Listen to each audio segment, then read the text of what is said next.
All right, I'm Brad from 9point8, and if you're looking for a video on how to rebuild your pulse seat post, you're in the right place.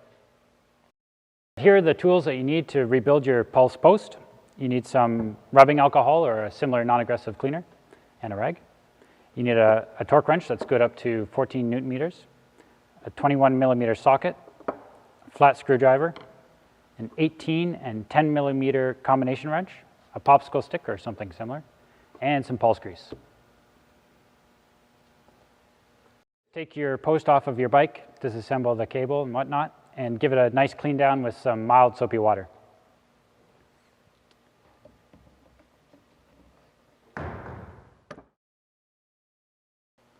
Okay, first thing that we're going to do is we're going to flip it upside down so we can remove the Schrader valve cap. Sometimes they get a little stuck. You can free it with a 10 millimeter wrench. Make sure you vent all of the air pressure. You can just use a small screwdriver for this. With the pressure vented, you can take your 21 millimeter socket and undo the bottom nut. It can be a little bit tight.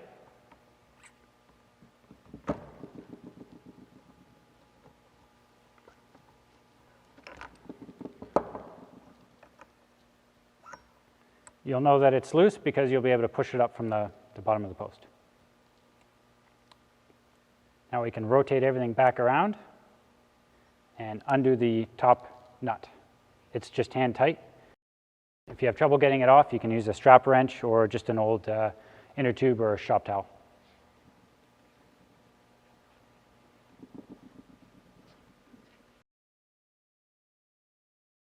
Okay, so we'll flip it around again.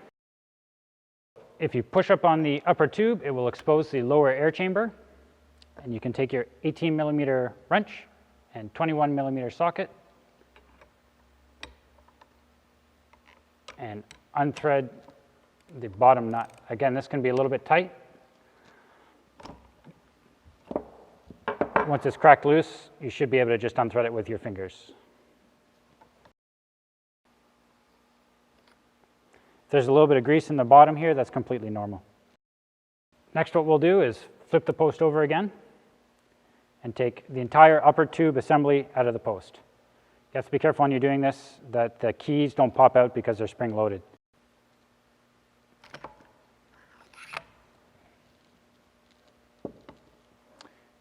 Take the keys off and put them aside so you don't lose them.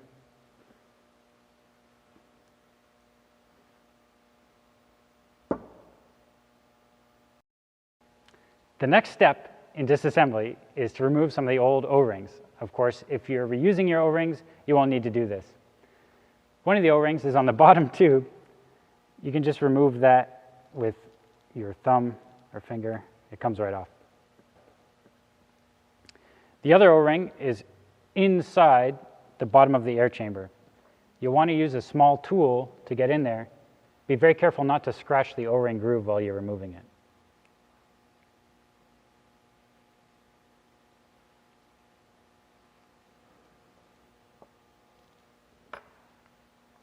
The final step in disassembly is to remove all of the components off of the top tube. The first one to remove is the bottom bushing.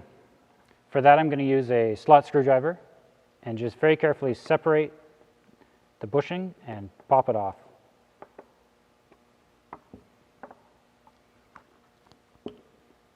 You'll see that there's a small slot in the bushing that allows you to do this. Next, the upper bushing slides off quite easily, followed by the upper nut. If you're replacing your wipers at this point, you're going to want to pop out the old wipers from your nut. This is easily done by just rolling them into the inside, and they'll pop right out.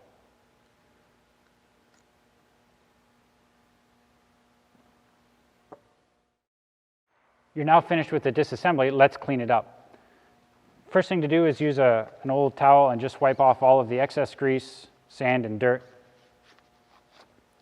And then follow it up with a good cleaning with your non-aggressive cleaner, such as alcohol, isopropyl alcohol. Make sure there's absolutely no sand or dirt left in here, because that's what will really wear the inside components.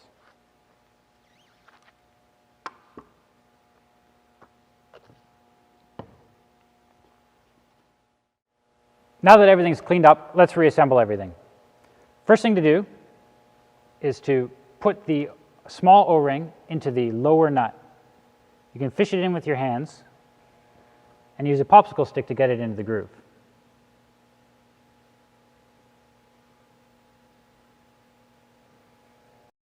You'll also need to take the large O-ring and put it onto the lower tube.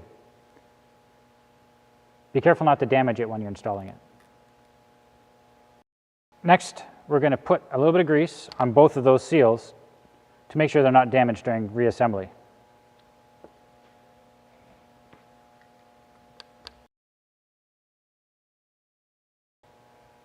The next step is to reinstall the wipers into the upper nut.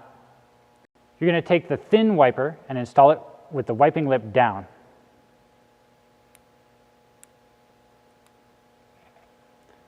And you'll take the fat wiper and install it with the wiping edge up.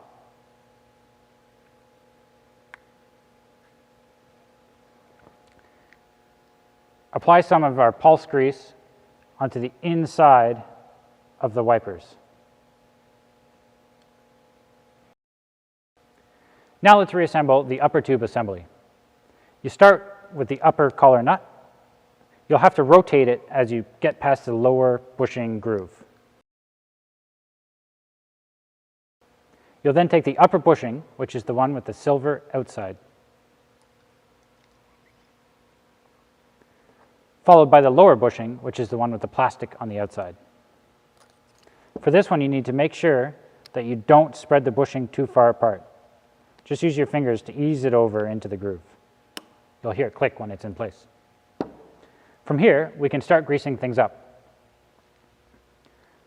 Apply a good amount of grease into each of the key grooves, and you'll use this to help retain the keys as you're installing it.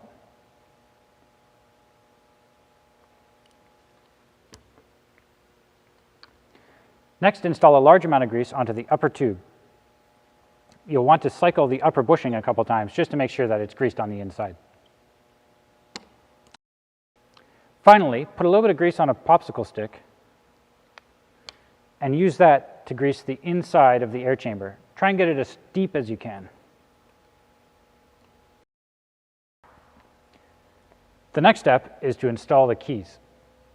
Place one key in each of the slots. Notice that the bullnose is pointing towards the top of the post. The grease will retain them as you install them.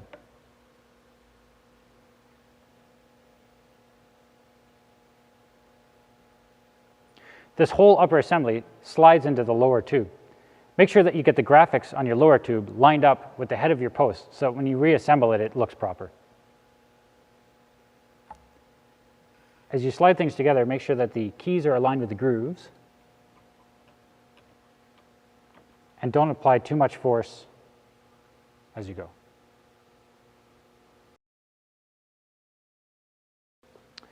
You might need to wiggle it around a little bit to get the keys to engage.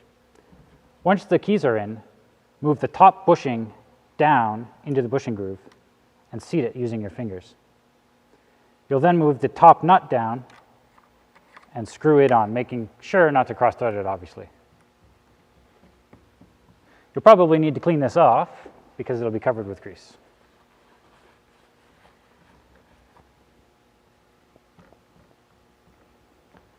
This only needs to be finger tight.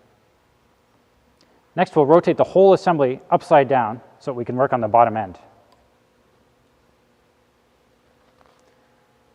The first step is to reinstall the bottom nut. You'll use an 18mm wrench and your trusty torque wrench set to 12 Newton meters.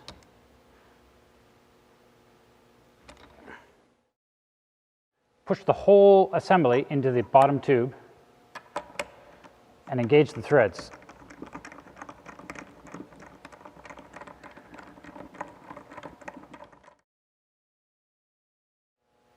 You'll then use your torque wrench set to 14 Newton meters.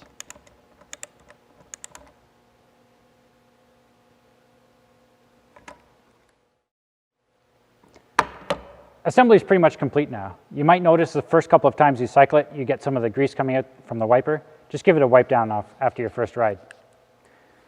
You'll need to charge it to approximately 200 psi using your shock pump. And don't forget to install your Schrader valve cap on the bottom. Now your assembly is complete, get out and ride.